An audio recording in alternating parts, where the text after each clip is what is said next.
So, episode 5 of the Train by Fox podcast. This week we have the master Scott Stevenson on, and we're going to cover, or he's going to cover, should I say, biological individuality and why you don't look like a pro, which I'll let him mention and introduce himself.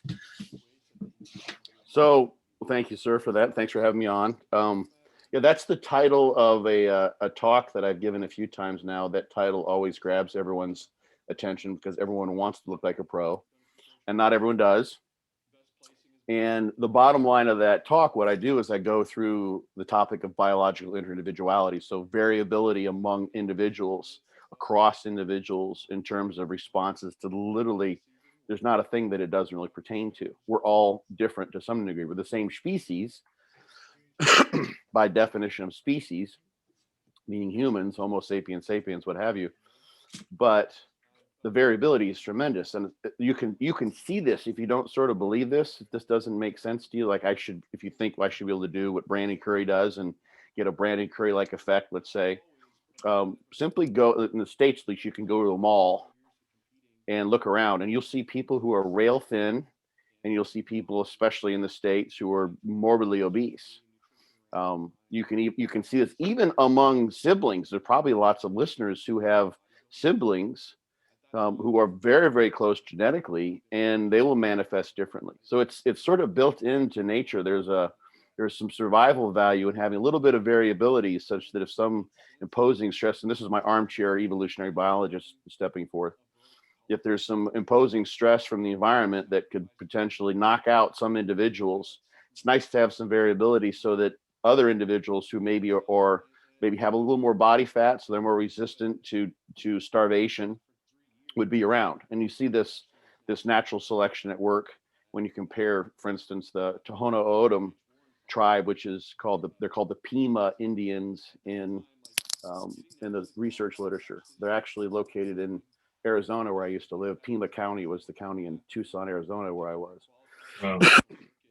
And then you'll see individuals. Another one pops to mind. There was a guy from the TV or from the movie Super Size Me, where Morgan Spurlock. Yeah, that's worth watching. I think McDonald's shaped themselves up a little bit since then, but who knows? I don't go to McDonald's often. And there was a guy there who had been eating like a Big Mac a day, like every day for I don't know how many years. Like he had to have McDonald's every single day.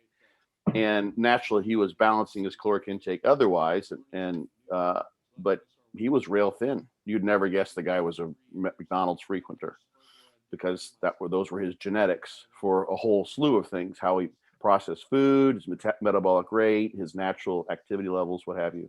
He wasn't exercising or anything like that. So this totally applies. So the thing that it's really at work, I think, in many people's subconscious in a way that we're often not aware of. And the reason I say that, we talked a little bit beforehand, is that regardless of how people might know consciously that I literally can't do what Brandon Curry does, or I can't do what Name the Pro does and get the results that he does. Even if you train like Dorian Yates did, and if you can train as hard as Dorian Yates did with that volume, you're not going to get the equivalent results. Because if that were the case, there's got to be, I'm guessing there's got to be at least, let's say 50 people in the world, in the bodybuilding world, who train really, really similar to Dorian and doing things. And we don't see, 50 Dorian Yates popping up, who are rising stars, who are training. So yeah, I picked up my training principles from Dorian Yates. There's just not, those people just aren't out there. No. So, the thing that I think is at work in people's minds is that, and we see this in advertising. Advertising is basically sort of marketing is trying to hook into your brain some kind of a desire that you would purchase that product or make use of those supplements or what have you. And still, we see this. You see the best athletes, the best physiques advertising for a given product, and that just, it grabs your attention. You want to go and buy that because you have named the bodybuilding superstar who looks better than you might ever look, especially in terms of guys in the all-out bodybuilding world. They're going to be much bigger than the average person. That's why they're pros. And you have to ask yourself, well, the main thing that should be shown is I'd like to see, what was the guy's name? There was a guy that was the representative of Subway sandwiches. He actually got in some trouble for doing something sort of dastardly. And he had lost like 300 pounds or something like that. Wow. So their advertisement for Subway was, I think, a really good ploy and a good strategy, because they showed before and after pictures with him. And he was their spokesperson for years until like I said, he got in trouble. I think he broke some law. I think it was related to sexual activity. I can't remember what it was. He did. Yeah, so he kind of lost his job there, but that was actually advertising that made sense. He constructed a diet for fat loss based on Subway sandwiches. So and that was like why the strength of him as an advertiser, as a rep, because he had actually done it, and he was a big guy, and he looked much, much, much better. Whereas we don't see that except when it comes to coaches who are, you're blurry there. When coaches that they obviously are showing their before and after pictures, but what I would be really, I think, much more representative of how well a product's going to work is, have you show the many case studies. Yeah. Here's John Smith, average Joe, who goes from this to that using this product. And you, of course, have to believe those things. Muscle Tech used to do that back in the day. I don't know if you remember Muscle Tech or know of them. They're still about, aren't they? They still have supplements. They've gone like down a real. I think I saw one called Clear Water or something. It's like a natural diuretic supplement. Some client asked me about it. I was like, we're not using diuretics for your peak. Right. Stop looking at it.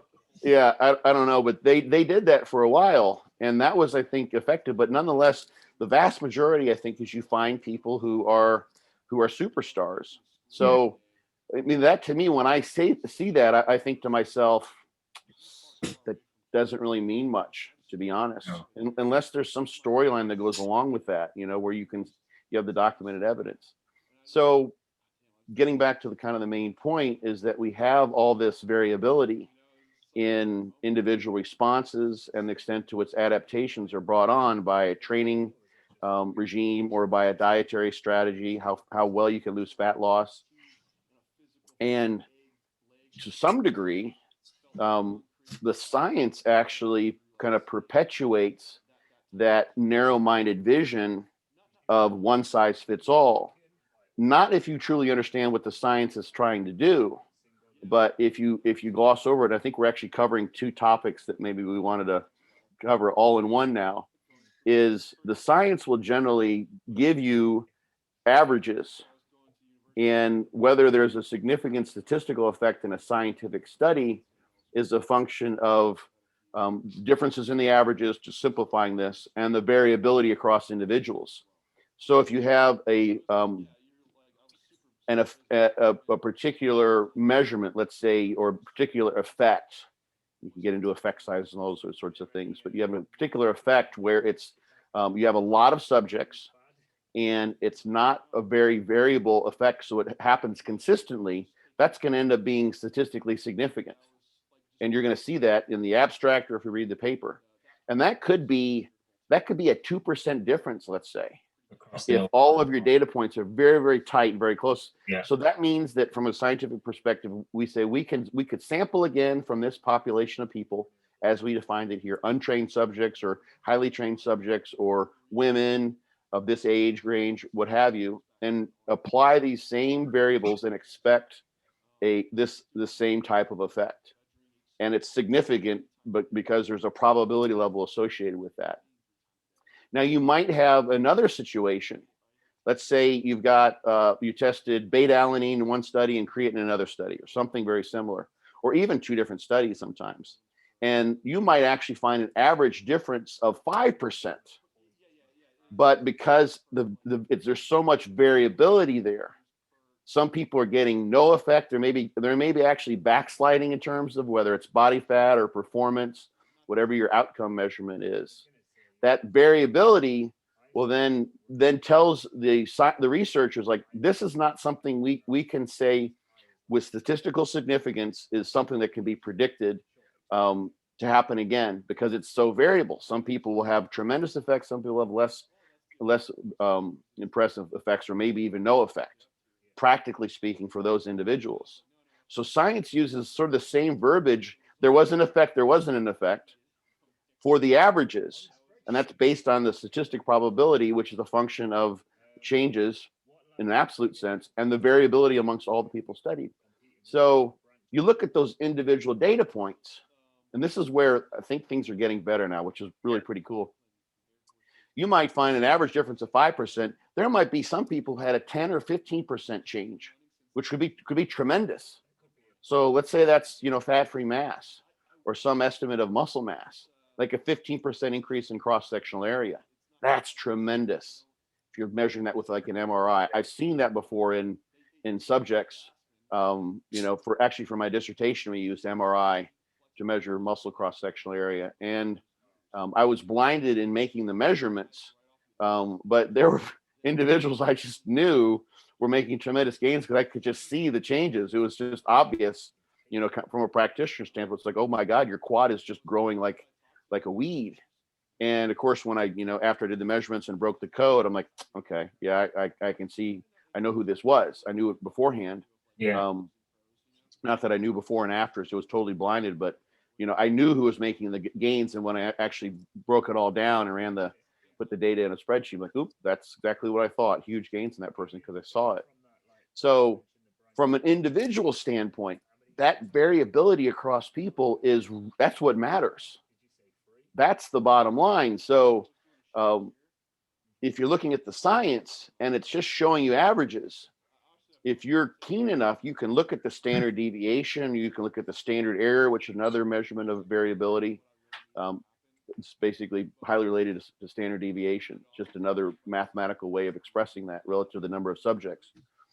And it'll tell you how variable it is. And I actually do that. I look at those sorts of things because I've been trained to do that and understand those sorts of things. So I'll look at the data, and that tells you, you know what, we've got a study where there was a 5% difference in muscle mass or fat loss or what have you. And, and it wasn't significant, but look at that variability. That tells me for some people, this was something that went on in this study was highly effective for them. And for some people, it was a complete waste of time relative to whatever it is that was being studied. And that's really where the magic lies, I think, in large part, in figuring out what works for an individual. So some people thrive on ketogenic diets, for instance. They do really, really well. Others, they do better with the carbs in there and a lower fat approach. And of course, your caloric deficit is what matters most. But I think there's probably something to say for how good you feel during a diet. Let's say if your energy is high, your NEAT's going to be higher. You're going to be non-exercise activity thermogenesis. You're going to be moving around and doing things more so, which is going to increase your caloric expenditure, which is going to increase your fat loss. And that could come simply from an impact on your mood versus feeling like, every time you have those carbs and you're tired from dieting, you just want to lie down, and you end up behaving in a way that doesn't behoove you as far as fat loss goes. So you name the topic. There are data on individuals. If you peruse the literature deeply enough, which is what I've done in putting together that topic. And this, of course, this holds for drugs. Some people, for instance, like Ritalin. Sometimes people who don't have an attention deficit will take ADHD drugs, and some of them feel a stimulant effect from those, but they generally don't have that effect on people with ADHD. Calms them down, although it's technically a stimulant. So like there's a really paradoxical effect in that drug category. And you'll find the same thing in terms of how well people habituate to caffeine. Yohimbine is one where there's actually variability there in, I think it's 11 beta hydroxylase that breaks down the yohimbine, and you can have people that basically don't process the yohimbine because they're lacking in activity of that enzyme. And a standard 5 milligram or 8 milligram dose of yohimbine means they've got elevated yohimbine levels in their blood for like half a day. as opposed to a few hours, and they'll freak out from taking a Himbine. Is that where, like, would you say that that's why people's anxiety raises massively within your Himbine? Some people, but not everybody. Everyone knows. Yeah. I mean, I had a friend, and it was funny because this is a long while ago. She was a high-level competitor. She had for her, lower body fat was just highly stubborn. Always had been her nemesis, and she'd never taken Himbine before. And I said, have you ever tried? She's like, what is that? She started taking it, and then she took it in her off season to prevent the fat gain, and she continued to take it during her pre-contest period. And she came in, looking the best she ever had. And this is after 30 years of training and competing.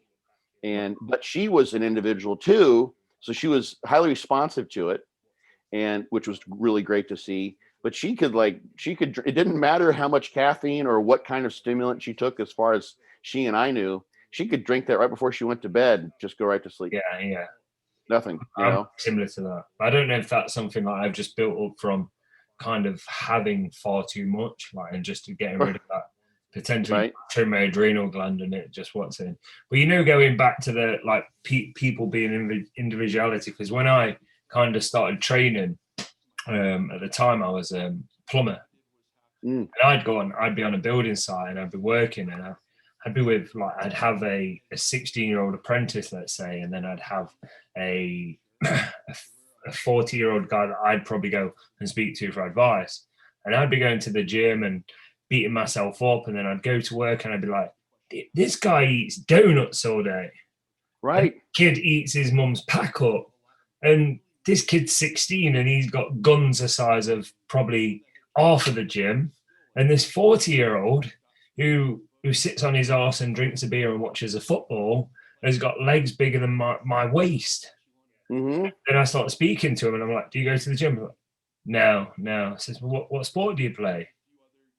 Nothing.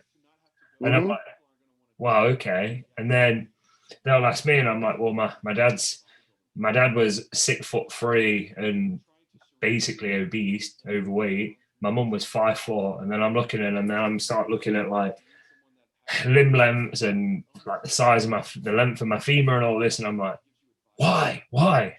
And then I'm thinking there must be some secret. So then you look into volume training, you look into this. Oh, I need to eat more, and then suddenly like I get large fat deposits around my lower back. Like I swear there must be something somewhere in my DNA where I carry the same body fat as a female in that area. Like, it's phenomenal. But yeah, so it's interesting. That's an adrenal. That's potentially, and I think Dan Duchesne was the first person to sort of bring this into the bodybuilding world's consciousness. That's a alpha 2 adrenal receptor function, more than likely, which is responsive to estrogen, and which is what's blocked by Himbine. So females tend to have more of those in the lower body adipose tissue, and you may as well. Like you may literally have, in terms of adrenal receptor population density, you may have that in the lower body that's more like a female, or at least along the male-female spectrum, more like a female than your average male. And so your Himbine might be a winner for you in terms of getting rid of that. What's even crazier though, it's like my lower body, say like my thighs and stuff, like I've got separations in my quads all year round, even when I push food. And then I'll like striations in my chest almost at this point. It will be like I've almost got like a monster truck tire around my lower back. Yeah. But then from like an abdominal area, if let's say I lengthen my torso, breathe out, kind of almost vacuum, there's visible kind of abdominal lines. And Callum Rainstrick, like we was talking about it, and he's just like, you're always just gonna have to accept that and work more on kind of making your structure look wider from like lats, delts, and quads, and have a really rough, hard time when you come to pre-contest or dieting. Which you're only as lean as your fattest body part, as they say. Exactly. Yeah. There was a woman, I was telling someone about this, I don't remember who it was, a week or two ago. There's a woman in Arizona. I lived in Arizona for about a decade or so and competed, most of the years I was there, multiple shows. or at least one show there and shows elsewhere. And there was a woman that I probably was on stage with or in the same show with 5 or 6 times, older competitor, and her upper body was just shredded. There was literally, she couldn't have gotten any more ripped. It was like absolutely freaky. Wow. Really, really badass. And her lower body, she had cellulite kinds of fat deposition that was still there. And some of it was just skin because you could tell she'd been really, really big. And her predisposition to keep body fat on her lower body was just ridiculous. She never really, that I saw, she never got shredded glutes. I don't know what she was doing, dietarily or pharmacologically, but her upper body was just ripped to shreds. And it was like someone had Frankenstein her upper body with another person's lower body. And it was just the discrepancy there, the disparity there was so great. It was like, I felt bad for this person because you could tell there's no way she's getting that shredded up top without really, really pushing the diet and everything else. And it just wouldn't come off the lower body.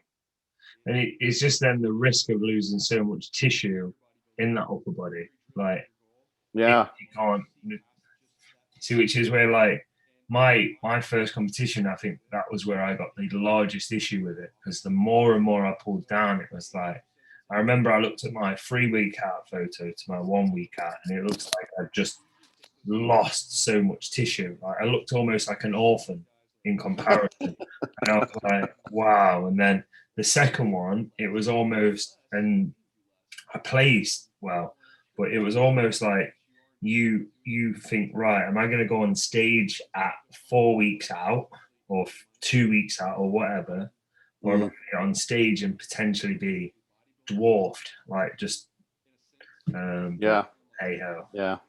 Well, I mean, that's where, estrogen control or, potentially yohimbine could be helpful for. There's also alpha yohimbine, rauwolscine, it's called, which is about that. So one of my recent clients who signed up, he obviously fills a consultation form out, and it talks about supplementation use previous and now, and he was using that. And the literature is very much from the same family as yohimbine, isn't it? Yeah, it has the same action. Yeah. And I think its binding affinity to the alpha-2 adrenoreceptor is a little bit higher. Yeah. That doesn't tell you everything. No. I mean, just binding affinity, you can have, for instance, selective estrogen receptor modulators like tamoxifen and Clomid and et cetera. And some of those can be activate the estrogen receptor, depending on where it's located, which one it is, which form it is, and inhibit other places. So just binding doesn't tell you everything. It's a function of the chemical, in this case, the drug, the pharmaceutical, and the configuration of your particular estrogen receptors, or your particular alpha-2 adrenoreceptors, as to what effect it's going to have. So to some degree, it's just, kind of a trial and error thing that you'd have to, and I don't know, I haven't seen data on the metabolism of rauwolscine, but that effect with yohimbine explains why some people freak out when they take a small dose. And I've seen it in particularly over the years when someone's, for instance, already using like an ephedrine caffeine stack, and then they just throw a yohimbine on top of there. And just basically, is the straw that breaks the camel's back in terms of, the central effects and sort of freaking out because of being overstimulated.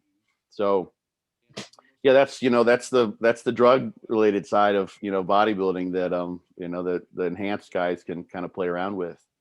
But going back to the biological individuality kind of talk, it's because like that in essence is going to create a lot of like, so let's say you've not even a pro, let's say some like local amateur who's won a fair few shows, and you're looking at him and he's in your local gym, and you're replicating everything he's doing, you're pushing yourself, probably working harder. Because I think one of the things I kind of learned, or kind of had to learn, was people that I've always been told, you train so hard, you do this, and then like I accept genetic potential, I accept like what you're talking about, and then I'm like, right, okay, so you then, to me, it's like, right, never going to be a pro, never going to be this. And then you've just got to fall in love with the process of basically progressing yourself and, right, okay, this is what I looked like 2 years ago, this is what I look like now,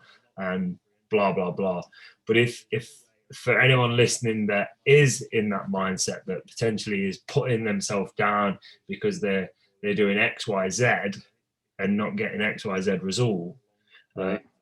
so what, not necessarily advice, but what would your topic then go into if people was to reach out to find that study on the not the study, the talk on why don't you look like a pro?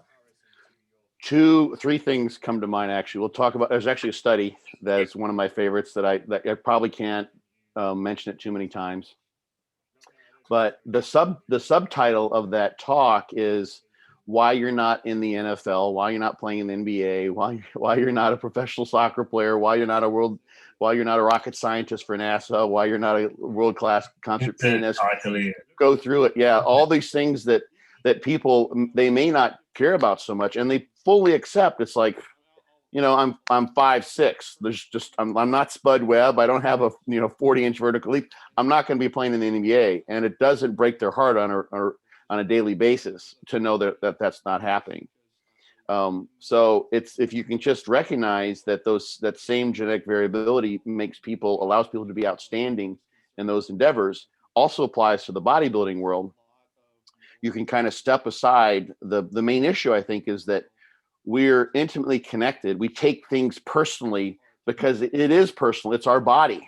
Mm-hmm. Literally, from an ego standpoint, it's the vehicle that we use to get around with in the world. And from a social perspective, it's what people see in us first and foremost. Like someone could see you and, they might judge you by the clothes you've got on or what have you. And they don't know, that you're, bankrupt or that you're a millionaire. They don't know, in saying hello that, you've just been the horrible person to your spouse and your children, or you're the greatest public benefactor of all time. There's all sorts of things, you're not being judged, so to speak, from your outward appearance. Whereas your outward appearance is what people see right off the bat. That's how they stereotype you. It's a natural human thing to do that. It's protective. Like, I've had this conversation every once in a while with people. People see me in public and they size me up and they're like, that guy's scary. Like hide your wallet, this sort of thing. And I don't see myself as that way at all. But and I don't blame people for doing that. It makes sense. You see someone like me, you're walking down an alley, you see someone like me walking behind you, it would make sense to run, run for your life. It's a big muscular guy with a mohawk. Like, you have no idea. Like, that's totally a viable way of behaving. So being able to sort of step outside the fact that, this variability exists, see it in all these other endeavors where you don't personalize it, and then apply that then to the fact that, this is your body, this is bodybuilding, the same rules apply. And then you have exactly what you said. You have your own journey to have. And people, and another point of that is, you're not going to get lauded in the way that those individuals with great genetics will. And social media is, I think, amplifying this sort of unfortunate effect, in that you could be someone who has fought tooth and nail for a decade solid to go to what would be considered just above a mediocre physique in the online social media world. And you're going to have, 5,000 followers, maybe some keen people who see your before and after from whatever it may be. And you're not going to get nearly the same attention as someone who has, tremendous genetics and maybe is using a bunch of drugs on top of that, what have you, who looks much better than you, but didn't put in anywhere near the amount of work and learn as much, and have the kind of, pardon the pun, the fortitude, that's my training system, to keep pushing through things. So once you got that in place, then you're free, I think, to not be like imprisoned by that perspective. Yeah. You're free to just kind of be yourself and, love yourself and be happy with the gains of things that you do. So that's one thought. Like, that gives you freedom. Then look outside that box that you may have been trapped in. And the other thing, and this is kind of how I will typically end that talk, is first of all, stop, or at least sort of frame the insights that you get from people who are traveling different paths than you. So like, let's say, he's just sort of an obvious example because of his nickname, the Gift, Phil Heath, is someone who, rose really, really rapidly. He was Mr. Olympia in like 3 years. It didn't take long. He did a show in Colorado. Then next year, I think he won the overall. Then he won the junior nationals. I think it was, and then he won the USA's, and then he won his first 2 or 3 shows. And then 2 years later, he was Mr. Olympia. That's not going to happen to very many people. So saying, I'm going to train like Phil Heath to look like Phil Heath doesn't make sense. But maybe there's something I can learn from Phil Heath. Maybe he had to change his training style. I don't see much from him as far as training insights and that sort of thing. But looking at other individuals, you can glean from their experiences valuable pieces of information, but just keep it framed in that they've taken a different path.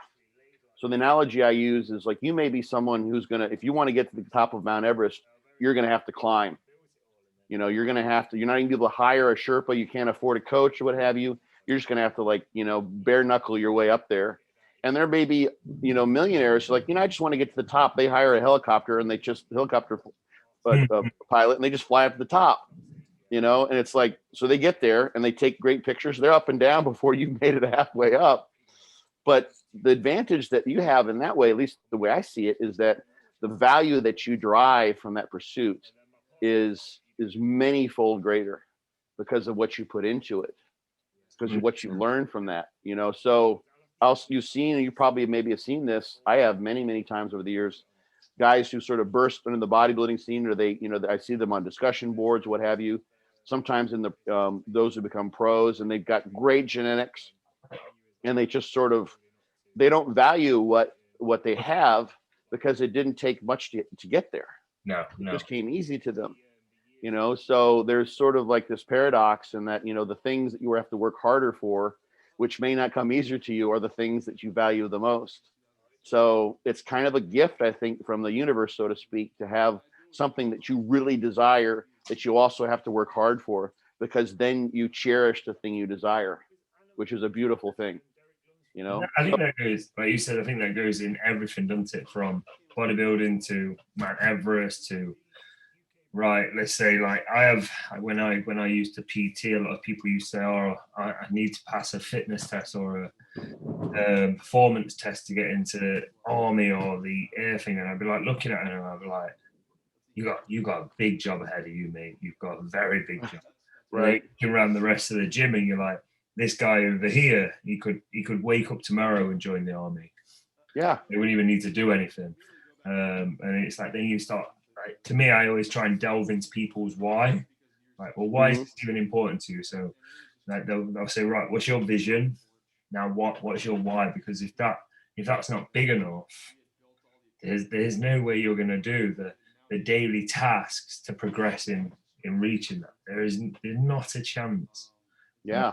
And I think you'll probably agree that in this industry, it's rapidly become a lot more popular in, let's say, the Gen Pop size, like from social media to everything. Like if you the gyms that I first got introduced to was probably 20 guys in there at 5 p.m.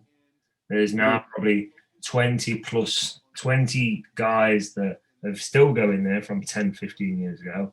And there's now 30 new people that will probably not be there in the next 4 to 6 weeks because of people like me making that comment. But yeah, because it's not that overnight thing though. Like they won't necessarily accept that from a genetic point of view or from a biological point of view that they'll never be those bigger guys in the gym. Or they won't accept the job at hand to get there. I talk about, I've mentioned this many times, but I think it bears repeating too. So when I went to graduate school in Georgia, one of the professors there had been for years the world's foremost expert on exercise adherence. Mm-hmm. He'd given up that line of research because he had found that you can make some dents into, there comes the caffeine, baby, load it in.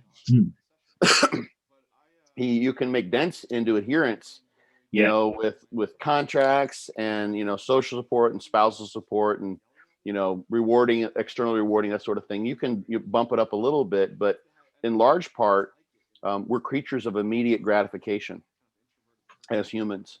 So what you said about having that why and literally making that why something that in and of itself is gratifying, so that literally like you, so you sort of enjoy the grind. Yeah. You know, maybe it's somewhat egotistical, but you recognize that just in going in there and persisting and doing what you're doing is something that is intrinsically good to you. You like it, you dig it. Then that's gratifying. If you come at it from the perspective that you really don't like to work out, there's in and of the workout, there's really nothing that's redeeming. You just want to look like person X or person Y that you've seen on the internet or in the gym or what have you. Well, that's like, you know, that's like imagine like you just have to go into the gym and all you have to do is like, you know, and you're not into this, like this isn't an issue for you. You just have to cut yourself, you know, or brand yourself, or, you know, like, you know, take a sharp stick and jab it in your midsection. You know, it's like, and do that for 45 minutes. It's like, and that's what's going to get you where you want to go. Like, that's not very fun. Like, is it really worth that? No. But I find I enjoy the exercise. I enjoy the challenge and the training and the intellectual pursuit. And sorry if you lose me. It's raining and I'm getting little flashes of electricity, like we might lose power. So that's a likelihood. You can probably hear that thunder. Is it the storms bad over there? Yeah, right now they are. One of my littlest dog is under, well, one of my dogs is under my desk here. She doesn't like it. So if I'm distracted, I apologize. So that's the key, I think, is to literally figure out how to make the endeavor itself, the journey, so to speak, enjoyable, so that the journey is the destination. You're basically making it, you know, is not that you're going to have days where you're like, man, you know, I really don't want to go to the gym today. In that case, like kind of a tip would be, then getting to the gym is a barrier to action in the sort of psychobabble behind, you know, behavioral interventions. If you can just get into the gym, you'll probably be okay. It's kind of very rare that people, like, they make the drive and they do the things and they get over there, and then they just get in the gym and turn around. And that may happen. There could be reasons for that, but so yeah, finding that why and really cementing that, and then once you've got a habit, of course, forming a habit is super important too, because the habit then can be self-perpetuating, and then you're no longer having to focus on that why all the time. You're just doing what you typically would do. I say this a lot. I always say, right, like when you, as you're getting your feet in the door, you're creating momentum. So the more times you repeat something, that momentum will then create routine. Mm-hmm. You don't need motivation. It's just like you go into work to do your 9 to 5 job. It's routine. Right. It's nothing. Yes. And you know you can do it, like that. You know, that fear of. I mean, there are times when, I mean, I know it's leg day coming up, and you're nervous, you know, having trouble sleeping the night before because you know what you're going to try to do. You're applying progressive overload. But I know in the back of my head now, because I've been doing this for almost 40 years. I mean, literally, it's going to be 40 years, I think, this year. And I know once I get in there, I make it happen. It always happens. Literally, always. I get it done one way or another. And I know I'm capable of that. So that, you know, that habit, that having been there and done that feeling that you get from repeatedly going in and doing it is. And that, guys, may have been us losing Scott.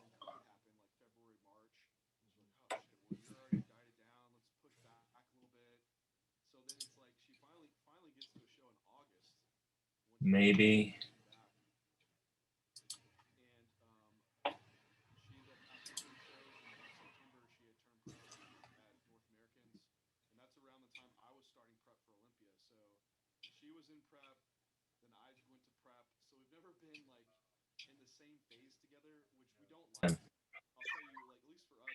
Okay, as predicted, yeah, we lost power there. Oh, there's a warning. Yeah. So, can you remember where you was? Yeah, I mean, I think we covered that idea of, you know, forming a habit, but I think like once people are there, I think probably most of your listeners are sort of already at that point. They're not past they're past that 3 or 4 weeks. They've been doing this consistently for some time. The other practical sort of thought that I have when I talk about this topic is look at at least two different avenues of making progress. If you're someone who doesn't have the type of genetics where you just drive by the gym and you gain a half a pound of muscle mass. And one is look at where performance-wise, relatively speaking, you're weak. So more obvious example would be someone who's lacking in muscle mass and they're also lacking in strength. They're not terribly big. So pretty much, and there's going to be some variability to which the muscle size comes along with the strength. But if that individual, let's say it's a guy who's 200 pounds and he would like to be 250, he's I'm going to use just American, pounds for this. Let's say he's bench pressing or he's incline pressing 2.25 for 10, and his deadlift is 365 for 10. His squat's about the same, and he can take those numbers and go to 275 for 10 and 495 on a deadlift and a squat for 10. Muscle mass is going to come along with that. That's that for that individual. Looking at his relative strength tells you that there's plenty of room to grow there. So focus on that. If someone has good strength and we like to do what we're good at, right? We like to persist. If we're strong, we'll keep on doing, heavy stuff. Good skill set. Let's keep it there. Exactly. Well, yeah, you like to train the muscle group that's the biggest, that sort of thing. Well, look at where your weaknesses are, and maybe it's muscle endurance and high rep sets that you're not particularly good at, but you haven't exploited as a way to produce muscle growth. So exploit that. We know that higher rep sets will work to produce muscle growth. This comes from a lot of the literature has been in untrained individuals. But if you haven't been doing sets of 20, 25, maybe even 30 reps, then you've only been training in the 8 to 10 rep range and you've reached a plateau for years, then start doing what you haven't been doing and add that in as a way to produce more muscle growth. So that's sort of the biggest picture, bottom line. And there's a study, and the first author, at least on the republished study, was Damas, Damas.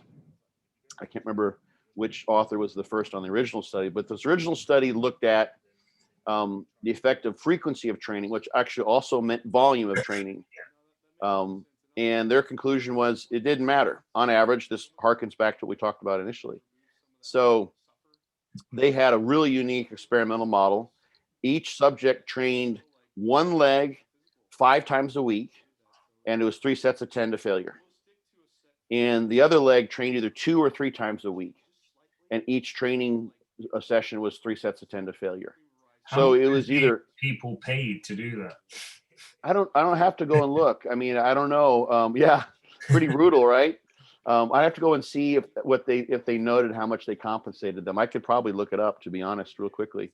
Although everything crashed, so I'd have to restart all the discs, et cetera. But yeah, sometimes you have to pay high. Some internal review boards, institutional review boards won't let you pay, which can be highly limiting. So I don't know how they did it there. But the interesting thing was when they started, what's that? Going back to it, go on.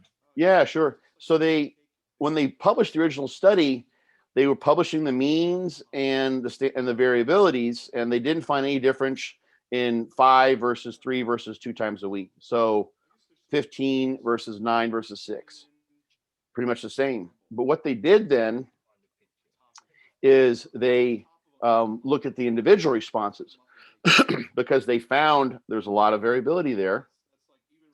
And when they did that, you saw a really, really interesting pattern. And they lumped together the 2 and 3 times a week, at least in the second study, just for the sake of simplicity, to examine the individual responses there.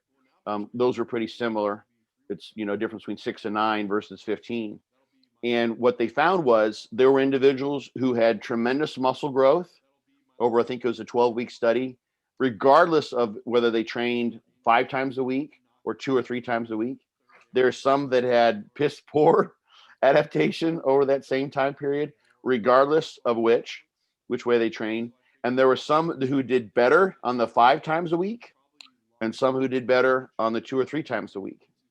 And it was split about 1/3, 1/3, 1/3. Some did better with higher volume, higher frequency. Some did better with lower volume, lower frequency, and others it didn't matter. And then also very important to note is that some grew really, really well regardless, and some grew very, very poorly. So there's some who were, I think they had like maybe one who was considered a non-responder regardless of the training condition. But that's a beautiful, beautiful study, because what that shows is if you look at that study, you'll say, okay, well, frequency doesn't matter on average when they run the stats on it. When you look at the individual responses, the individual adaptations, for 2 out of 3 people, it mattered tremendously. Yeah. In a very big way. So you have to go and then figure out your own path. And for some, it might be training with more kind of a bro split, a higher volume per workout with lower frequency, because that lends itself well to your recovery and the way in which your muscles adapt to a hypertrophic stimulus. Others might need to train more frequently. And we see that most pros train with a quote unquote bro split, which some people call a pro split, for that very reason, is they do just fine with that. It may not matter for them. Dorian found a little bit of a higher frequency split worked for him and a certain kind of volume. And he figured that out over years to be what seemed to be optimal for him. The thing I think you maybe wanted to talk about as a potential topic too is, so you've got those basic parameters, volume and frequency, and this study didn't separate those things out. So that's the interesting, I think, sort of next step is, compare frequency with equal amounts of volume over the week. So we're talking about, doing like 2 sets 5 times a week, so 10 sets, versus doing 5 sets twice a week. Yeah. What kind of variability do we see there? But the other huge issue, and there's an inverse relationship here, is basically you're going to be limited by your recovery abilities. The whole idea is not to just blast yourself into oblivion where you can't recover. The idea is to create a stimulus and then recover from that stimulus. And the extent to which that stimulus and the inroads to recovery are created is a function of how hard you train. And of course, your individual responses to that, how much inflammation you have, during the training, how much mechanical breakdown you have in the contractile elements and all those sorts of things. So you're going to have to figure out from how hard you train and how you like to train, how much volume you can get away with, and or how much frequency you can get away with.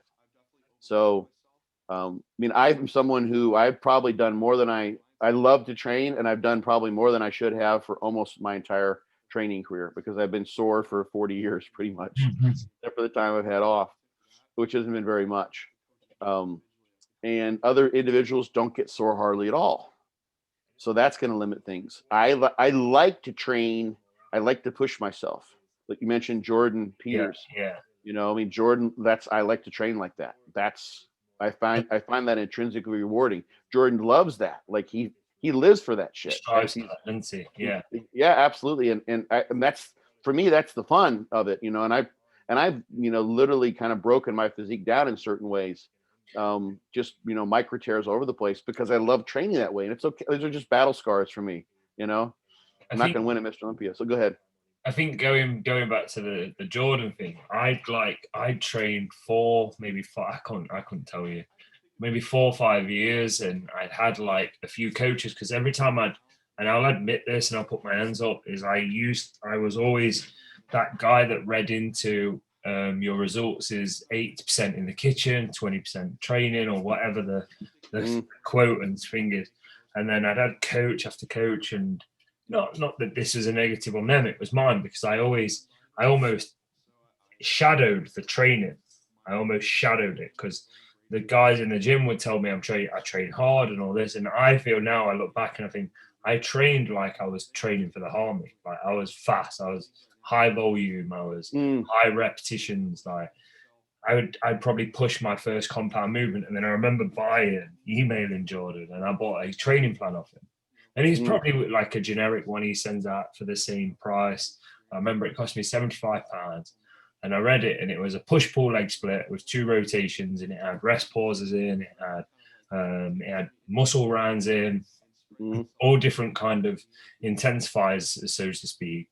And it was not necessarily the split, the training, it was the few rules of his style of training, like the instructions of like, this is what you'll get, this is how you're going to work up to your working set, this is how you're going to approach your working set, and this is how you're going to approach each set in the thing. And then when I did that, and I started, obviously I was following him and following people like Luke Sando, rest in peace, and following all other guys like that, and I was like, wow, these guys are moving big weight for like higher reps. And I was always doing like some of my heaviest sets was like 3 or 4 reps. Right. And then when I went to the JP thing, it was like, I'd honestly said that I think I learned a significant amount about nutrition in the previous years. And then I was learning about training intensity, not training, like general training intensity. And then when I applied that is when I saw the most significant changes to my physique. And the people that were telling me that I train so hard, they was like, you don't train that much anymore. I was like, I actually train less because I'm probably able to recover from less, but I'm training a lot more frequent. And like from that, what you're saying is, I think, and that took me a while to kind of grasp. And I think I'll always say this, that training to some extent is a skill set. Like you when we go to strength, and I think this is very arguable, but I think, like, let's say lockdown, for example, a lot of people wasn't able to train. Right. And they always say, oh, I've lost a load of strength. I was like, you've lost strength, but you've in a sense, you've lost a larger amount of confidence and skill. You acquire skill. Your strength to you is what you write in a logbook. And then over time, you build confidence in that number that you're coming to. You've not lost strength. You just don't have the skill set right now to put that amount of weight on that bar and do what you did 3 months ago because you've not trained. Right. But so yeah, that was my kind of input of JP and kind of learning what I learned from him. Yeah, the thing, lots of thoughts on that. The very nature of the resistance exercise stimulus is that the effort level and the loading on the muscle is so far beyond what we would normally ever encounter, even in probably the most strenuous physical labor types of jobs. You know, every once in a while, maybe once, twice a day, someone might have to like kind of do a max effort, you know, to lift something up. But it's certainly not repeated. You're not doing, you know, several repeated sets of deadlifts with, you know, for 8 to 10 reps. You do it like once, you pick it up, you lift it, and then you set it into place, but you don't lower it again. So it's that effort and the eccentric contractions that are completely unique and different. And so the essential feature there really is the effort. It's the extent to which it's so far beyond what you normally do. So if you continue to train with the same relative effort level, reps reserve you could use, or RPE, you're no longer creating really a stimulus if you consider the stimulus to be that which is really rooted in doing something exceptional effort wise. And of course you can, that's what I see you got a little someone in the background there. There's a cat, I think. Dog, yeah. Oh, I couldn't tell. Okay, I just saw little ears. I couldn't tell. A little sweetheart. Aw, mine's still under the desk here. One of mine is. Basically, a dog walking up the street, and she's on dog watch. Yeah, I can see how ferocious she is. What a killer. So you tapping into that is really, I think, why resistance exercise is such an effective stimulus. So, but the thing that varies so much is recovery, I think, as well. Yeah. Just as much as effort levels will vary, and the willingness of people to kind of go to that, you come back from a set and you're like, I just talked to God and she was happy with me, that kind of thing. So that's why I have 3 volume tiers in my resistance, my Fortitude training system, because it varies so much. And I just got actually a question on a board about what volume tier to start with, and people look at it on paper. And I've set up the different set types in Fortitude training so that you pretty much have to train hard. if you're executing the way, I think Jordan had this outlined in his program that you bought, you have to train really, really hard, at least relative to what you can do. And that's beyond what most people are typically doing in all of their sets, at least. So I have 3 volume tiers, 3 being the highest in terms of overall volume. And I've had people, they start off like, oh, this looks pretty easy, because the number of sets on paper is lower than what they've been doing. And they just destroy themselves. They bury themselves. And a lot of times, yeah, and that mindset that goes, sorry? It requires a lot. We did, me and Callum Rainstrick, it was December of 2019, we started volume number 2, tier 2 of it. Oh, okay. We were doing the upper lower, so we did upper loading, lower pump, lower loading, upper pump, and then muscle round, upper, muscle round, lower. Across the like a 7 basic, the basic version. Yeah, that's number 2, isn't it? Have I just described? Well, there's a basic version. You just described the basic version, and the volume tiers vary in the number of sets you do on each day. Yeah. So that was it. So say in the loading section, say in the lower body loading, I always remember this because I like that anxiety feeling you was talking about, that nervous, like yeah. So we'd go from, say, a leg kill, we'd do a loading set, we'd instantly kind of go over to a Smith squat, and then we'd go over to hopefully not instantly, like probably 60 seconds rest, and then go, and then we'd then go from there to a leg press. That was too short, by the way, based on how I set it out, if you're actually doing 60 seconds. So just a heads up. People are paying attention. Like there are rest intervals that are kind of set out. So 60 seconds is not enough. It should have been 2 minutes. So it was probably 2 minutes. Like okay, it felt like 60 seconds. Probably felt like 60 seconds. Absolutely, yeah. And then the pump stuff, like even you're kind of, you can't wait for that part to come in. And then when you get to it and you're like on, let's say a chest supported row, and you've got like 15 to 20 reps to do, you're like, holy crap, I want to go back to lower loading. Well, hopefully you're not dreading those, because the loading sets are the most highly written out and explicit and progressive overload oriented, whereas the pump sets are auto-regulated in terms of how you do those sets. Yeah, whether you try to destroy yourself, like be doing lots of partials and those sorts of things, or whether you could do just a straight set of 20 to 30 reps. So you wouldn't go into those thinking this has to be. You would do those in a way that matches your relative rate of recovery. Yes. You're going to have the days where the loading sets are there and the muscle rounds where you're going to be progressive overload focus, which is, I think, a nice blend. I did that intentionally. Those pump sets can be very focused on a mind-muscle connection. And if you can garner that and grow that skill set, and then apply that when doing the heavy loading, that's going to help make those types of sets more effective. Yeah. And also, for some people, those sets can be the most treacherous, though, depending on how you execute those. So I thoroughly enjoyed the muscle round days as well. Like I think the crossover from the loading days, let's say this, like I was having a muscle round on a hack squat, and I remember this very well because, like, let's say on my loading day I did a hack squat and I got, let's say, the numbers are irrelevant here, but let's say I got 6 plate aside for 8 reps on my loading day. Mm-hmm. Then I went to the muscle round day, like when that came back round, that was like 5 plate aside for 6 sets of 4. And then when I went back to my loading day, like it built a significant amount of confidence in myself, like, right, this is 7 plate this time. Right. And I'd get 6, and then going back over that 6 sets of 4 quickly becomes 7.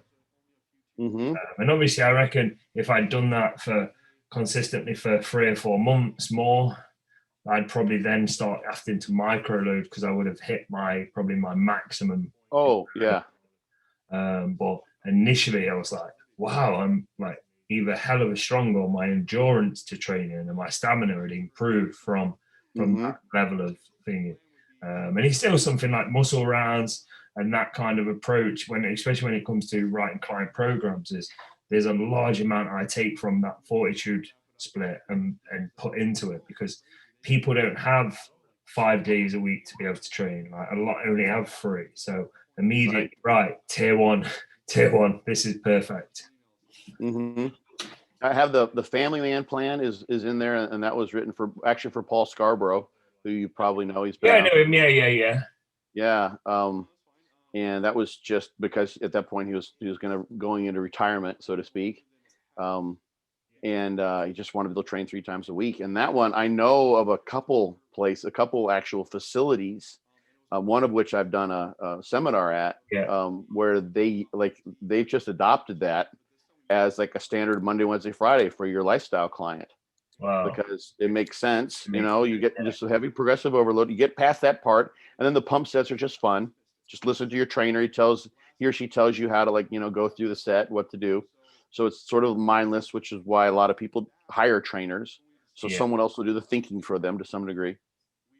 And then Friday is muscle round day, and it's fun day. We'll pick the exercises you feel like doing, and we'll just bang out some muscle rounds, and you're good to go. So it's very, very fun to have that variation. You're not constantly coming in, and DC training is phenomenal. But one of the things that can get to some people and make them shy away from it is that every day, every set is, I'm going at this with do or die. Yeah. And that can create that psychological burden on people that makes them say, okay, I just want to go in and have kind of a fun day, sometime, or at least have that possibility. And not the muscle rounds are quote unquote fun and easy, but you can do something like, if you have some gyms that you like to go to on the weekends that are a little bit further away that you can't get to during your work week. Yeah. Some people have intentionally made their training days Tuesday and Thursday at their, local nearby gym. And then Saturday and Sunday, they travel to gyms where they have really nice machines that they want to be able to choose from for the muscle round. So that just kind of go in there and kind of freewheel it thing is nice. Imagine you're trying to become, better at, driving cars or, motorcycle, what have you. Sometimes you have to have track days because you got to get used to being on the track. But then other days you just want to go off-roading and do some donuts and, hit some hills and ride through the forest.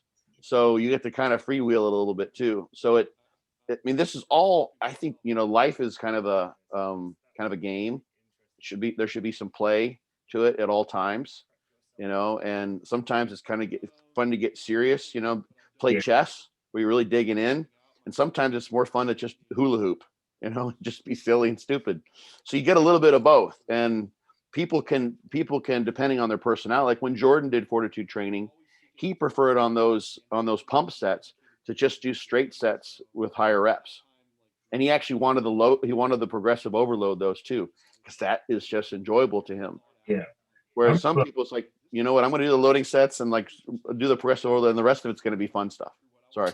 I remember watching I remember watching a video on his site where he was doing I think it was the upper body pump part, and he actually snapped a pair of headphones doing a muscle round.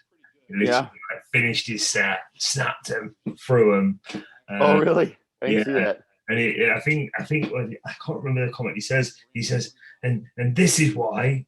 I think it was something across the lines like, where you don't necessarily manipulate a set structured plan. You stick to the plan. So I don't know whether it was because I'm sure that set turned into a muscle round, and I think it was meant to be probably a higher rep volume set or whatever. And it was quite funny. That doesn't make sense, because a muscle round intentionally has complete rest intervals between the sets, whereas a pump set is continuous reps. You don't put the weight down at all. It may have been then that a loading set, he probably failed. Maybe what he was loading, let's say for example, was it was meant to get 6 reps and he failed at 4, and then he took it for a rest pause, or he went into a muscle rep, which I got you. Yeah, he got frustrated. So I'm getting some more reps, damn it. And then okay, I've done that. I've done that before. I'm like, motherfucker, you go in for the boxing match and you get knocked flat on your ass, and you're like, fuck this. You get up again and you're not done, even though you're really already knocked out. It's over, It's good. That boxer who wakes up from the knockout and it's like he's been 10 counted out. He still wants to fight because you know what the hell happened. Yeah. So I can see that. Yeah. But like, yeah, I very much enjoyed the Fortitude, and like, not talking about it is you kind of reminisce what you loved about it, and you're like, can I manipulate what I'm doing now to? It's actually really, it's I taught mean, me. I've got some new things I'm working on. I'm putting together a revised edition now of the book and updating things in the literature section. I've got some different set types. I'm actually playing around with now. That I've actually, I think Jordan was doing some of those way back when. I've had other clients doing these modified set types. These different set types aren't in the book, but it's literally, and I say this in my Be Your Own Bodybuilding Coach book, it's just the end result. It's one recipe of the ingredients that anyone can use. So, I mean, you can use rest pause sets, like DC style rest pause sets, if you wanted to. You could use, like Borgafelli's, one of his cluster sets, or any other type of cluster set. There's a whole bunch of them out there. You don't have to do 6 sets looking to get 4 reps. It's not always going to be 6 sets of 4. You could do 2 failure points in there, or 3 failure points if you wanted to. The reasons why I only have 1 in my system, it's because the nervous system is generally the limiter as far as recovery. That's what gets whacked. Yeah. But you can configure the cluster sets in any way you want. You can configure higher rep sets. It's that daily undulating periodization where there's a focus on progressive overload that's very distinct and very formal. And then the muscle rounds, which is sort of intermediate, you're trying to progress, but you get to choose the exercises. And you can be someone who does the same exercise week after week until you plateau. Or you can be someone who totally wings it, and you keep and keep a running total for each of those exercises when you come back to them. Or you could just, throw caution in the wind. It's like, don't care whatsoever.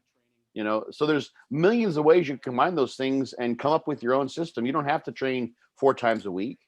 You could do it every other day thing. You could do like literally day 1. I have 4 days in the basic, in the turbo versions, 4 days a week. You don't have to do 4 days a week. You could just do every other day if that works with your schedule.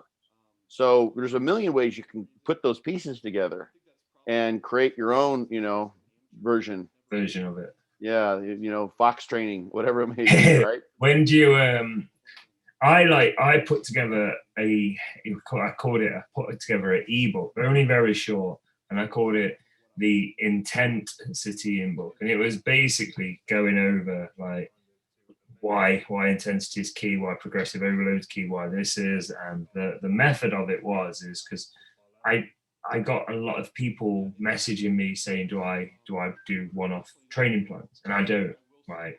For me, like that was all the thing. But then I was like, right, but no, I wasn't getting hundreds of messages. I was getting like 3 or 4 a week or so. Right.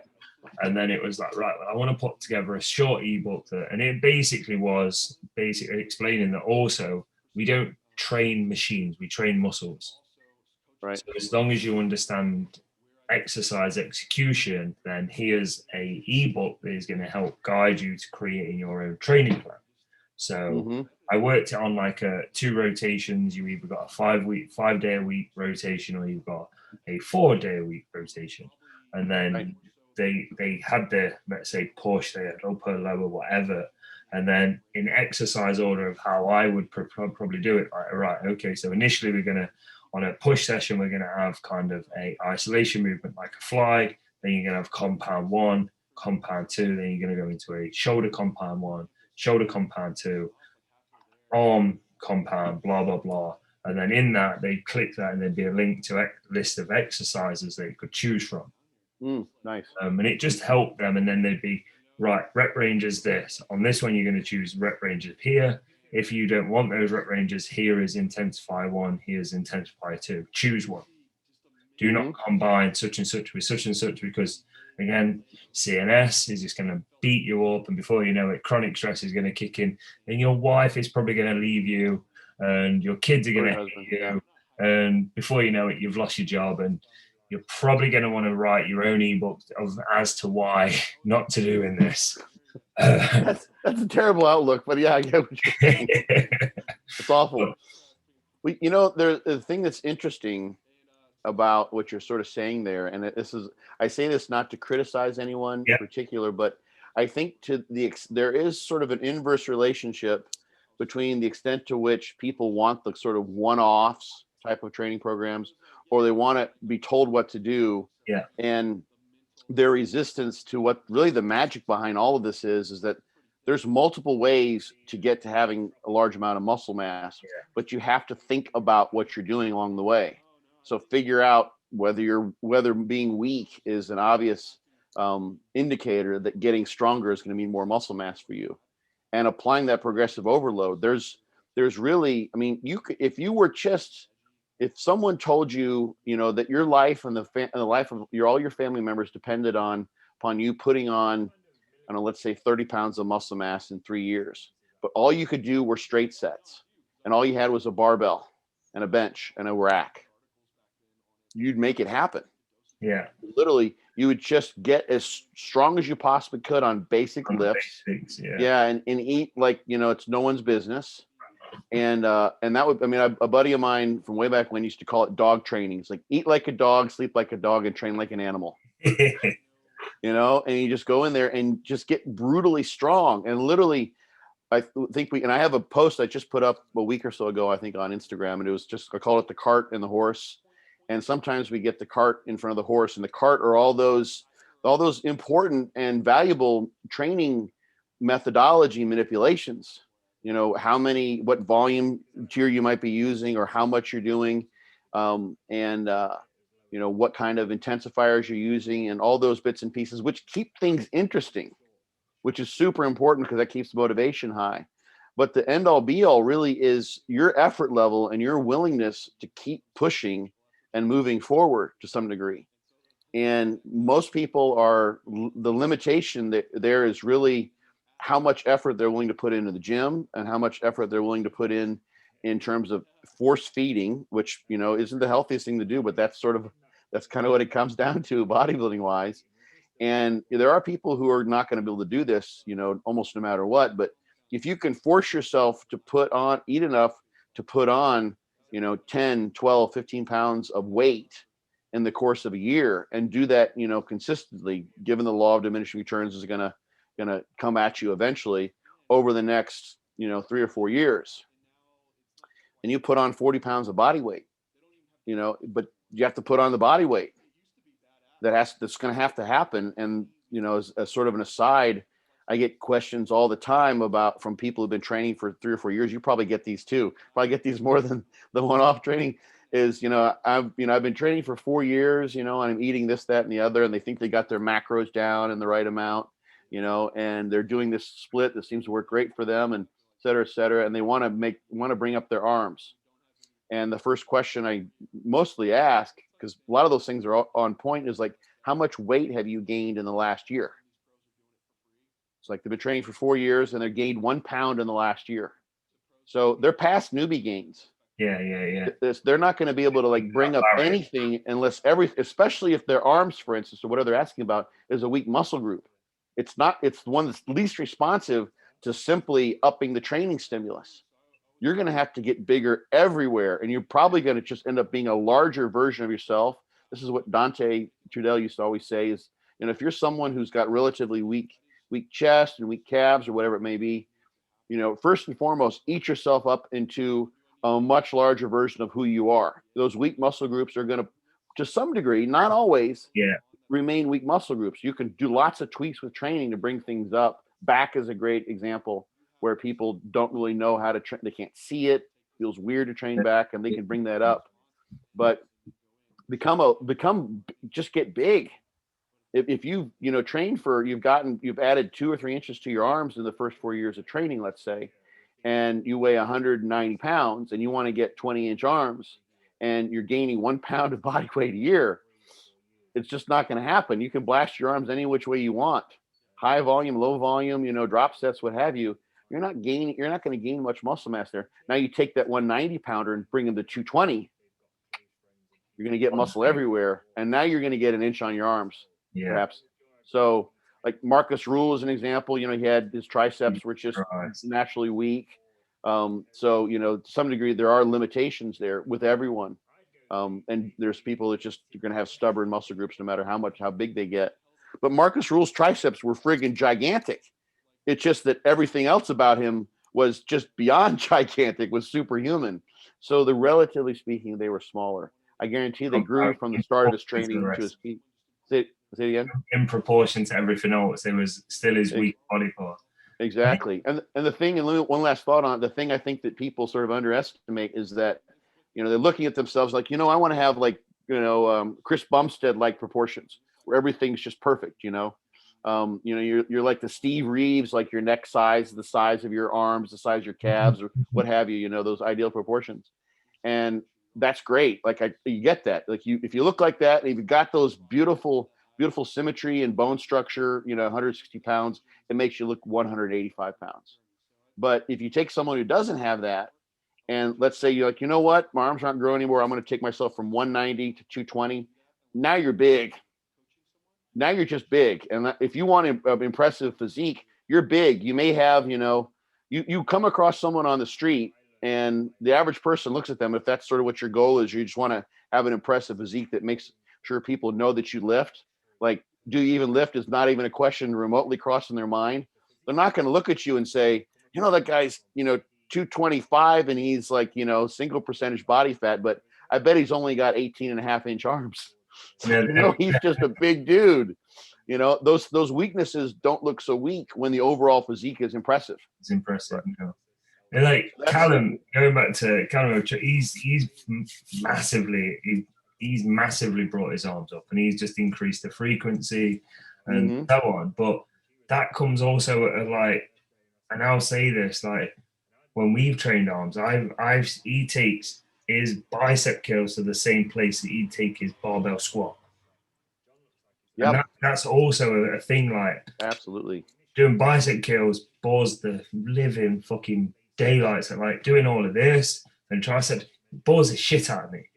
Yeah, and I think again, like if I don't complain about my arms. Again, I'm not going to complain. But if I ask myself, like, what is my barrier? It is because I've probably not took, like, over the years of training, it's only been recently where I've taken my bicep and tricep sets, other than compound movement, to the same place as I take a barbell row or a chest supported row or whatever. Right. And I think the effort level, again, going back to what you were saying. Right. And that's that same perspective, is look objectively, if you can, at what you're not doing. So if you're training like you're bored during your arm training, it's no wonder you didn't get arm growth. If you're someone who's trying to get muscle growth and your body weight's not changing, well, it's no wonder you're not getting muscle growth. You're not growing, generally speaking. So look at kind of the bits and pieces that are obvious, the big rocks, turn over the big stones first. It's like train like your life depends on with those arms, and try to bring all your training loads in a hypertrophy range. So don't try to do like singles. 2 to 3 reps. Yeah, I mean, I saw like people are doing the barbell or the strict curl competition now. Seeing that, and I saw someone do a preacher curl like with the first single rep, and he tried another and he tore his biceps. So obviously keep it in the rep range that makes sense, but you get stronger on it's going to come when performance increases. This is like another thing I like to see more in the research, especially with the low load high rep studies, is if you improve performance, you take a 20 rep set from 225 to 315 pounds on a squat, let's say, that's going to show up. It doesn't matter, and this is the thing that Dante says for some of the older lifters is, you don't have to train in the 6 rep range anymore necessarily. Your joints aren't gonna be happy with you doing that. But if you can progress in a higher rep range that still produces muscle growth, and take those 20, 22, 25 rep sets and progressively microload over time, that can produce growth too, as well. But that takes what you're talking about. And that's doing what Callum was doing, and like really like digging in on those high rep sets or those arm training the way you were with all the other things that mattered to you. Exactly. So, and that's, I think, it's hard to look at yourself like that objectively and say, you know what, I'm just not training hard enough. You've got to accept that. Like, yeah. I remember, and this is what I always refer to as when I'm being subjective about myself, is there was a time I was kind of working towards a promotion in one of my jobs. God bless, I didn't get it. And I was looking, and then I moaned and I bitched about this guy who got it. And somebody says, like, what's he been doing in his free time? I was like, I don't know. Ask him. And then compare what he's been doing in his free time to what you've been doing in your free time. And at this point, I was going to the gym. Right. And in the time that he was getting ready, getting studies ready, getting this ready, working those extra hours at work, because I was refusing overtime because I needed to go to the gym. Mm-hmm. I wasn't putting the same amount of effort into getting that promotion as he was. Right. And then, like, when I look at like let's say the lockdown for a lot of people, for me was probably one of the greatest things ever, because it gave me time to like resonate on like, what am I not doing from a business standpoint that other people are? What don't I know from an educational point that potentially other people do? Right. And then, like, I started accepting that, and I was like, right, stop accepting your own bullshit and just get on with it. Like, and I've picked up this phrase for the brand called "Be the Formula," and that literally for me resonates every day. And I literally say, right, today's actions are tomorrow's progression. Like that, today dictates tomorrow. Like that. And that's the same with like what we're basically saying here with training. Like, we know our biological individuality compared to such and such, but that's also going to come down to effort. One thing that we had Brandon Harding on, and I laughed because he's obviously a large influencer on Instagram, and he's this and he's that classic physique, and from a business point he's done excellent. And I said to him, I said, what would your advice be to any youngster that wants to be the next Brandon Harding? And he just says, work harder than me. There you go. Like, just that, just do more than me. And I think that needs to sit well. Yeah, that's there, like, literally in my mind, athletic endeavors, sports, and bodybuilding, I think in particular, which is why I've kind of hung with it for so long, can be a microcosm for the rest of life and parallel the rest of life. So, if you look at, like, one of the things that, is near and dear to me is, trying to figure out why relationships have or haven't worked for me.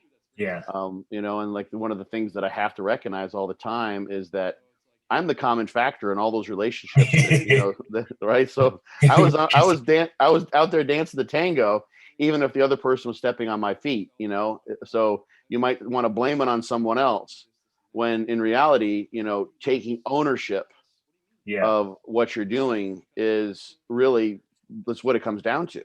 100%. The other factors you can't control necessarily. No. You have to be as observant as you can, not to repeat your previous mistakes, so to speak, or not to, like, the way I think of it is, it's not a mistake until you keep on doing it repeatedly, and then you've got no one but yourself to blame. But yeah, taking ownership of what you can do. I love what Brandon said in response to that question. Work harder than me, but also be recognized that his path. I would say that if someone asked me the same question, recognize that my path may not be your path. No. Some people would say, well, if I want to be like the next, I don't know, people don't say this necessarily, but people want to figure out, like, kind of what I did to be where I am. Sometimes that's highly flattering when someone comes at me with that. It's just hard to frame that from my perspective, but people would say, well, does that mean I need to go and get a PhD? I'm like, no, not unless that fits you. I went and got a PhD because I love the learning aspect of it. That's what floated my boat. So, if you want to, the thing is, and this, now we're getting sort of becoming very philosophical, is that my Be Your Own Bodybuilding Coach book is a sort of a play on words at one level. There's a Be Your Own whatever book, all sorts of topics. But the connection that I like the most is about being your own Buddha, which is the idea of finding your own path. That's what the Buddha was suggesting, is like, you have your own way of figuring things out. And I always refer to the Zen koan: if you meet a Buddha in the road, kill him. I mean, if someone comes to you and says, my way is the right way, then that's probably the last person you want to keep around. That Buddha is trying to get you to do something other than follow your own path. So find your own path, whether you want to be Brandon Harding, like literally there's work harder than me makes great sense. But if you don't have, if you're 4'11", you know, or you're 6'9", it's probably not going to happen. There's some like, that's one thing that suggests that path isn't one that coincides with what makes the most sense for you. No. But working as hard as you can along your own path makes absolute sense. So go ahead. And another one on that is like, if we look at be your own bodybuilding coach, right? It's your own. I want to take those words, right? Because what I see in this industry, and I've been kind of subjected to it at times, is I see a large portion of coaches who are coached by another coach just regurgitate the same shit. Mm-hmm. So, like for me, when I was looking to train with Callum, is I'd be looking at him and I'd be like, oh, this is what potentially I need to have my client potentially do or talk about. And then before I knew it, like I lost that client. And I think I lost that client because I wasn't my own me.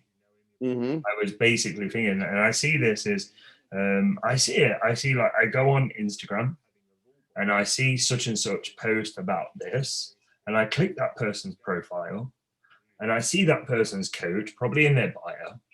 And then I look at that coach's thing, and 2-3 days ago, he was posting the same stuff. And then you look at, he's posted a picture of his other client, and you click on his profile, and he's just posted the same one as this client.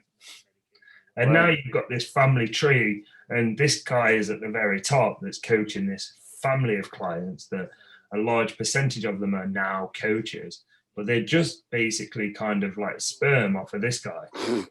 And before you know it, you've just got a family. You may as well call it, let's say that this coach at the family of parrots. Yeah, you may as well call, right, this is King Parrot. And now this entire tree of coaches is from the same family. And they all may as well pay this guy a commission off of all their clients. Yeah. Like a pyramid scheme, right? Yeah. The benefits. Exactly. And you know, that's it's funny because this topic has come up recently too. That's a very Western mindset. And it's paralleled in Western allopathic medicine. The way it's typically applied is you have a Western diagnosis. Mm-hmm. I just posted last night, my dog here, you can't see her, but she's just to my left. She was diagnosed, she had some strange symptoms. She was diagnosed from a Western perspective with Cushing syndrome. Right. So excessive cortisol production. And I have a standard Western vet that I use for basic, stuff you kind of have to do to have your dog's licensed, et cetera, et cetera. But I also have a Chinese medical vet that I work with, and I'm a licensed acupuncturist. So this is part of my paradigm. Yeah. So I have an active license. I have an inactive license, but it's up to date. So I maintain that so that eventually I'll probably go back to that more so in the future. And so Cushing's disease, you would treat that very specifically. It's sort of it's a really interesting parallel because the standard treatment is to use drugs that knock out those cortical adrenal cortical cells that produce cortisol, and then you just supplant with an exogenous cortisol drug. So you just basically like wipe away the problem and then like replace it with the right amount. And Chinese medicine, I've actually had a couple of people ask me about this study, the story that I put out. And it's like, well, I need that for my dogs. And I'm like, well, it doesn't work that way. And this is true for basically every quote unquote Western diagnosis that you get in Chinese medicine. Is there could be, like, for instance, fibromyalgia. There's like 10 or 11, various patterns that you see in Chinese medicine that will require different acupuncture points and different herbs to treat, because the Western manifestation is one particular thing, but the way you go about treating that in Chinese medicine is highly individualized. In fact, it changes all the time. So A good herbalist is going to look at someone's symptoms in the way that Chinese medical practitioners do, and they're going to prescribe an initial herbal formula and then watch to see what happens. The same thing has to happen with bodybuilding coaching. The primary symptom is lack of muscle mass, right? So you look at that and say, well, what's going on to create that? Well, the person's never taken, they don't like to train with reps any higher than 12, because they don't like the burn or what have you. And they've been doing that the whole time. They've gotten really massively strong, but they suck at endurance related events, or endurance related like sets. So now guess what? We exploit that. And, that would be an individual approach for that person. You don't look at someone, for instance, who's, some big, well-known guru, let's say, who's saying, let's do sets of 20 reps for biceps to make them grow, and apply that to someone who's already been doing 20 sets of biceps and doing all those things and not getting growth. You're going to have to find another way to do this. Add some extreme stretching in there, or, add new exercises in there, or change the rep range, come up with some variety. Maybe the person's never progressively overloaded. They don't try to move the weights up. They just blast themselves to oblivion with whatever weights feel right on that day. And they're not getting any better in terms of performance in the gym. So that just do 20 sets of biceps, 20 rep sets for biceps works for that one person. I'm glad you changed it from 20 sets to 20 reps. Yeah. Well, that's another thing. Like, that's been done as well too, of course. Yeah. So whichever way it may be, that some people may actually need that. They may work for them to get things jump started. So that would be an extreme situation, but there's something to say for that. So you're right. The Western mindset is you have this issue, and if you have X, then you use Y. And an Eastern mindset, or one that, fits what I think is sort of the reality of the situation, is you have this lack of muscle mass, and maybe you train 5 times a week, maybe you train 2 or 3 times a week, maybe you use a different exercise, maybe you include stretching, maybe you increase the frequency, or the volume, or what have you. There's a million things to be done, and that's the way to address it.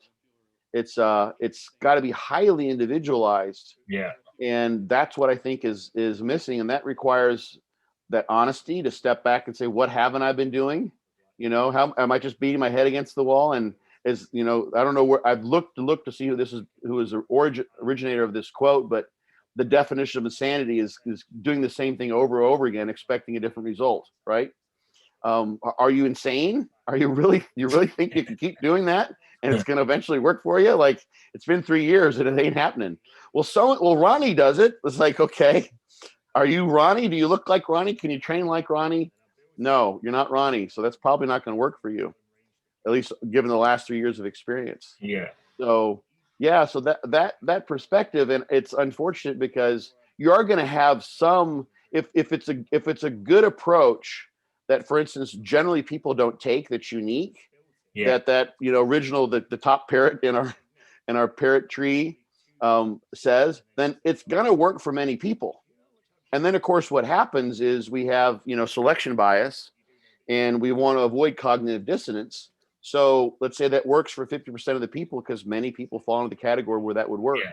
Well, then you confirm your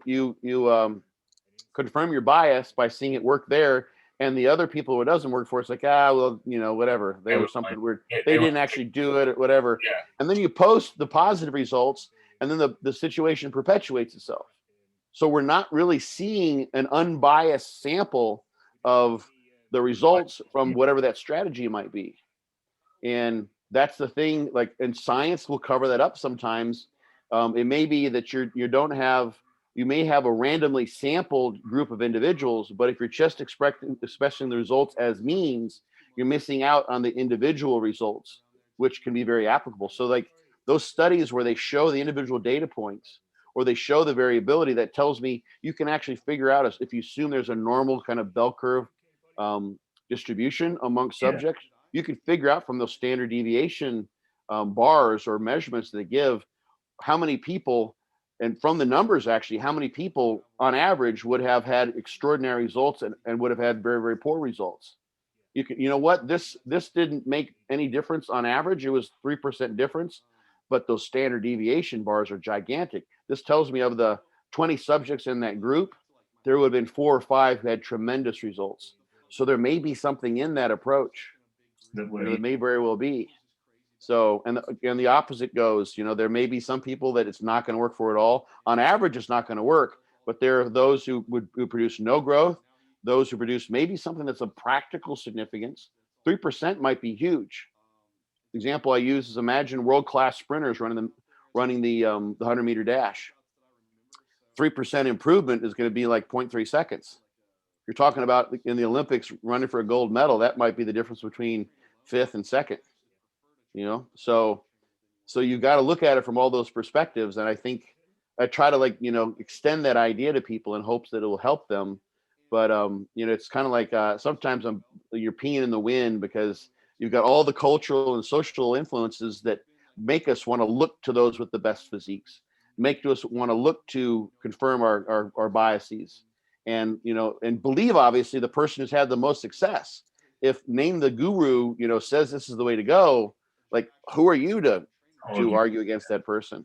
And in my thought, the way I look at it, you listen to someone like me who's supposed to have some information and justification behind what he says. I should be open to more criticism than anyone else, because people would weigh someone like who's considered quote unquote expert, weigh their opinion even heavier than those who are not quote unquote considered experts. So that's the person. It's like, if Scott says this, it's like, well, question the shit out of him, because he's saying that. He's supposed to be the person who can give you 3 or 4 reasons for having said that, not like, just because I said so. But it's the opposite. People argue by authority, even in their own minds. Like, well, Scott said it. Like, I mean, he's considered the expert, or he's considered to know a bunch of stuff. Why would I even bother asking him?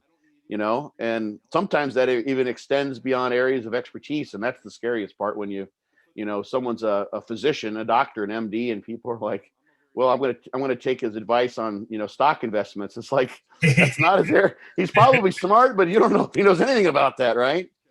So I get that sometimes too. People ask me questions about like the COVID vaccine and those sorts of things, and I have my own thoughts on that. Naturally, that's not my area of expertise. I have no business giving anyone personal advice on that. You want to talk to me, like, we can chat about it. I do that all the time. But if someone's viewing me as an expert outside of my area of expertise, I never want to do that, because I have no business doing that. I've got a very narrow range of things I know a little bitsy bit about, and that should be all people should really trust in me, I think. I think going to that element, right, is I open my hands up to everything. So like, when I don't know something within coaching, I will hire or outwork that to the correct person, whether that's via Zoom call, or like when I have let's say I have a client who has blood work done, and there's a particular marker that I'm like, I've got this thought process, but this guy's hired me to know this. Then I'll go, right, who do I need to speak to for the relevant information? And I think that's where, like, when I was being coached, is I'm an asshole. Like, I dominantly accept that I'm an asshole just because I like to know. And in the past, I've asked questions, and the answer has basically been, just do as I say. It's very often very common. And then I've just been, like, in a sense, I've just been an absolute coward and thought, you know what? Yeah, he knows, and I don't want to bother the guy again. So I'm going to just crack on, which has probably been detriment to my health. Right. Sorry about that. I think I know but also it's like, it's taught me to be that person to go, you know what? If I don't fucking know, I'm going to find out. And that's a crack in my knowledge. And I've got many of them. And I imagine, like, you've probably repaired many cracks before, where you've relearned new information, or there's been new research, and it's like, and I think that's what people need to understand as well, that top parrot has cracks, but he's just not found them, or nobody's found them yet.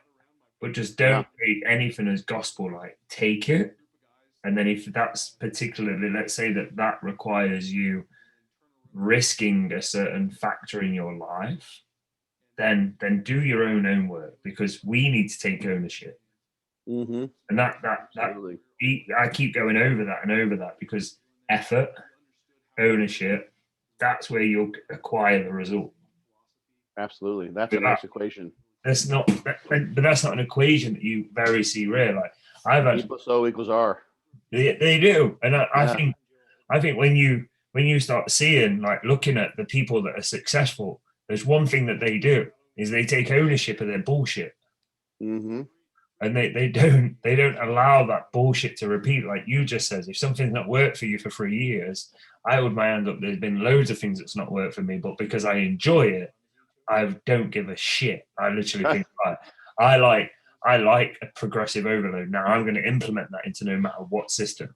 Now for me, I'm like from this chat, I'm going to go back to my training plan and I'm going to put some high rep sets in 100%, right? Because cool. my arms do not grow from fucking 8 reps. I'm just egotistic fuck that wants 20 kilo in my hands. I don't want to reduce that to 10 and do 20 reps. So like, sure. Yeah. And again, from leg volume, like there's one thing that very much tested me the most out of anything I've ever done, and that's been Widowmakers. Mm-hmm. If I probably delve back into some of the progress shots I've taught, they've probably looked the fullest and biggest they ever have done off the back of those training cycles. Mm-hmm. And then you kind of go down a new pothole and you lose that and you go into one set of 6 to 8 and one set of 10 plus, and which will work. But what has, and like you've massively, Scott, made me question my current approach. That's good, I hope. So no, like it is good. It's not necessarily my approach. There's just a few flaws in it where I've been, let's say, like for a large period of time over the last year and a half, I've trained with Callum, and we've kind of worked on different training systems and this and the other. And for now, because of how business is bigger for me, I need to be a little bit more selfish to my time management. I can't afford to be traveling large distance. So then I've kind of sat down and written my own training plan. Luckily, only last week. So it's not a large detriment to me changing it. But I'm looking and I'm like, actually, yeah, while I've got this time and I'm training alone, why don't I re-experiment with that approach? Mm-hmm. So yeah, but can I ask you for the listeners where they can find you, where they can find information about Fortitude, where they can find potentially if they want to listen to the Why You Don't Look Like a Pro discussion, and also the Become Your Own Bodybuilding Coach? Is there a website or? Yeah, you can just Google Scott Stevenson bodybuilding and you'll find my website, drscottstevenson.com. There are links there for the Fortitude Training book, which is just an ebook. The Be Your Own Bodybuilding Coach book is on Amazon. So you can just type that into Amazon and Barnes and Noble. People pick it up there all the time. I actually, you can buy the Kindle there on Amazon at least. And I sell the PDF on my site. If you buy it from anywhere other than that, it'll be cheaper. That's because there are pirated versions all over the place. So I mean, I have 20 or 30 people who load the PDF on my site into their cart and then they abandon the cart because they don't like the price, which is if you buy the Fortitude Training book the way I've set it up now, which is only $20, and I've been chastised for that price, you get a free membership on my discussion board, which is also linked on my website. And I answer questions there daily. Whenever they come up, I answer them in depth, actually, for free. So you basically have got a lifetime free Q&A. And it's fascinating. It ties in. I'll just mention this because it ties in so well with what we're talking about. Is I will have people ask me all sorts of questions on Instagram, sometimes Facebook. Things sometimes I can't answer. I get asked lots of medical questions, which is not in my scope of practice as a Western or as an acupuncturist. It's Western medical types of things, and I would never do that anyway. It's telemedicine without a proper intake. It's one thing that has become so commonplace. So many people are giving drug use advice and medical advice that, in my opinion, is really kind of scary to do given the lack of medical training. But it's become just a thought that, I can just ask about my injury or my blood work or what have you, without providing a full picture, and someone's going to be able to magically do an assessment, give you a diagnosis. And I can't and won't do that. It's not fair for those individuals. But if someone asks me questions, and this is what I answer on my discussion board, I like to do it there because then the thousands of members can read that it helps more than just that one person in that one message thread. they ask me a theoretical question, a hypothetical question, or just a general question from the standpoint of an exercise physiologist, I'll answer that question ad nauseum, because you're not asking like, what should I do, Scott? Here's what I found. Like, what drug should I take? I'm like, sorry, man, can't do that. But if you say, if someone were to experience these effects and these pharmaceuticals were at use and their blood work shows this, what would you suspect could be the underlying cause? That's just fun. That's academic. Yeah. That's purely educational. And that's what I'm trying to do. So that's something people can kind of keep in mind, because I feel so bad that people kind of shoot themselves in the foot. They've actually got good intentions and they're in need of help. And they ask me for specific medical advice. And I'm like, man, if you just would ask that question the right way, I could have been happy to answer, but I can't really do it. So yeah, Fortitude_training is my Instagram. That's sort of where I'm focusing things now. But all the other places, I've got my podcast is called Muscle Minds. It's on YouTube. My profile URL on Instagram is linking all of those, and I've got a YouTube channel where I've got them all in a list, or I need to get it up to date. But up to the last few months, it's all up to date there. So I'm not hard to find. Google is your friend, I guess, is the easiest way to say it. What's your plans for the rest of the year? You're just going to constantly focus on like content, updating the Fortitude book. Yeah, I did. I love to do seminars. I was actually on a kind of a seminar tour when COVID hit, and of course that put a kibosh on that. Yeah. But I'd like to do that again, and I may actually get over to Germany. I have a possibility over there, and the guys at TRA Performance have hosted me before. I was in Scotland, so when COVID opens up, I may come over to the UK. Yeah, that'd be fun. That'd be awesome. Yeah, I've been brushing up on my German. I was a German major as an undergraduate, so I'm going to do this podcast as much as possible in German, and then be in Germany, which would be fun because I haven't been there for almost 30 years.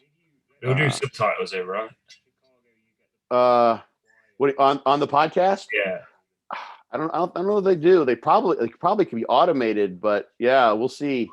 We may switch into English. It kind of depends. Like I can get all those ideas across, just obviously not as fluently as in my mother tongue, but I think it's mainly so it's just to it's for the cool factor is what we said. So I can do the intros and all those sorts of things in the Deutschen Sprache, and then afterwards, switch to English as needed. So cool. I think I may do more like online seminars though, because the in-person things, it's just like squeezing water from a rock to get Americans at least to come in person. They don't see the value in it in the way I think the Brits do, and the UK, just Europe in general. They recognize, I think you get a little bit more out of an in-person interaction.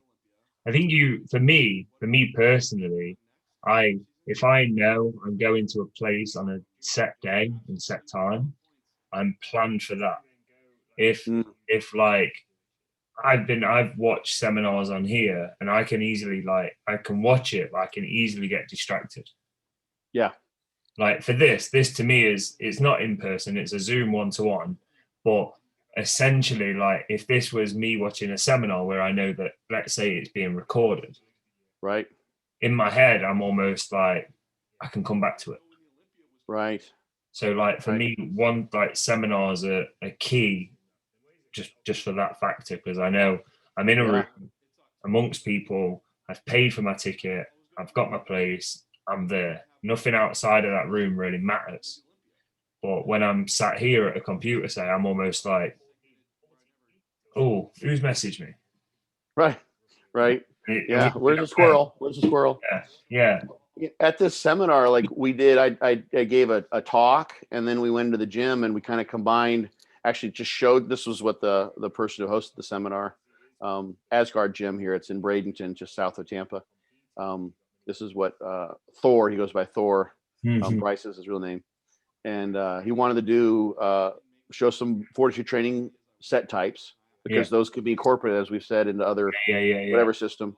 And then mind-muscle connection. I have a whole talk I give on that, but I also have it in the gym thing. And there were, I think, 11 people there. And 3 people, I ran them through the ringer. That's what we did. So we incorporated those mind-muscle connection techniques. And I think one was a biceps training. Did some things that person had never seen. The other was literally targeting the VMO. And so we figured out how to do that. And I mean, I followed up with that guy, and I don't want to say any names, not that it would matter, but I always try to be confidential, just generally, just in case. He was like, he had a pump in his VMO the next day that, it felt totally different than ever has in his entire life. And he's got, years and years of training. And the other guy was a near pro level physique, and we targeted his hamstrings in a way. He's like, I'm going to start doing this every time I train hamstrings from now on. So that was, very, very cool, because it was hands-on, like right there, specific to those. So those individuals, each of them got, it was like a 30-minute training session with me, basically. Kind of worked out to. And of course, everyone there was, they had their opportunity. It wasn't like I just, everyone rose their hand at once. But if people are aggressive at those seminars and say, hey, can you help me with this? Usually that means they get help, because how most things are. So who wants to get tortured by me right now? And like, usually there's some reticence. It's like, I don't want to jump in there. Like, let somebody else do it. But it's a direct learning experience, hands-on, live. And you're right. It's not like watching TV, or watching something on video you come back to. And there is something to say, without a doubt, for sort of having that excitement level that comes, the arousal that comes with being there in person during something, which lends itself to better learning. When, and I'll do this when I see people. If you were there and I'm like, you're starting to fall asleep, I'd say, Fox, stick with me, man. Hang up. Wake up. I would call you on it. I do that, and not like to try to embarrass someone. I'd say it in a funny, nice way, but so to make sure you get enough out of it. So there's a thread of that anytime I do a talk in person.